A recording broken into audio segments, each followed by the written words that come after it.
contestant, Jessica Guthrie. Jessica Guthrie, our first contestant.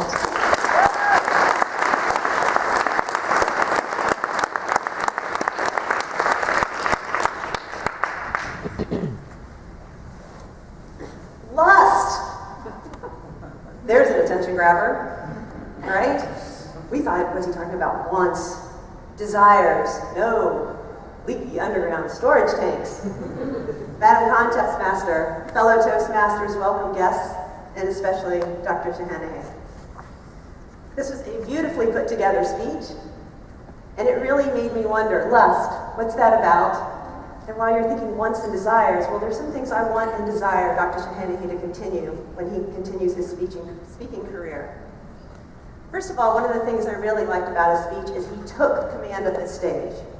Everyone's attention in this room was on the speaker. There was no question about it. He was bold, he was brash, he had beautiful gestures, he had a great pace to his speaking, and he also used pauses appropriately, and I thought that was very well done.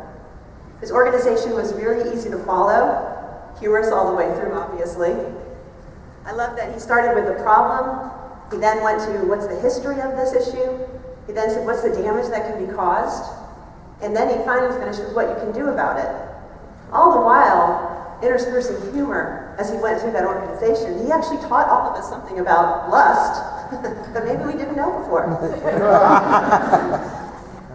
He did say a lot of humor throughout. He said, more and more people are getting involved, more and more is being discovered, and be sure to talk to your senators because they're all aware of this as well. So again, the humor throughout really kept our attention and made us pay attention all the way through. Now, while lust is a problem, for some, it's an opportunity.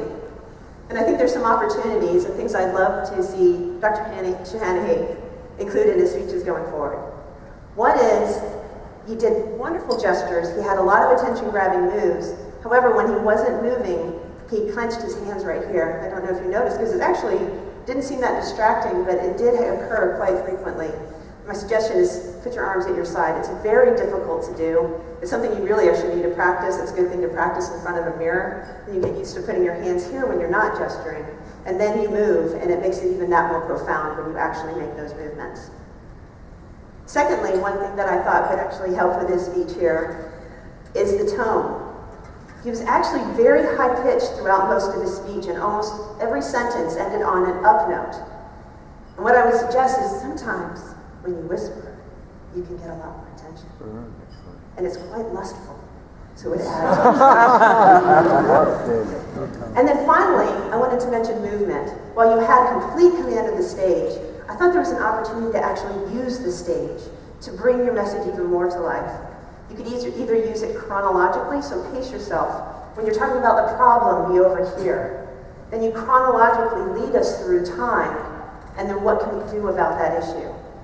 Use different parts of the stage to actually stage yourself, and that also helps you memorize your speech as well. So if you ever run into issues, you know where you are. I think if you take these things, I really want and desire to hear more of your speeches again. Madam Contestant.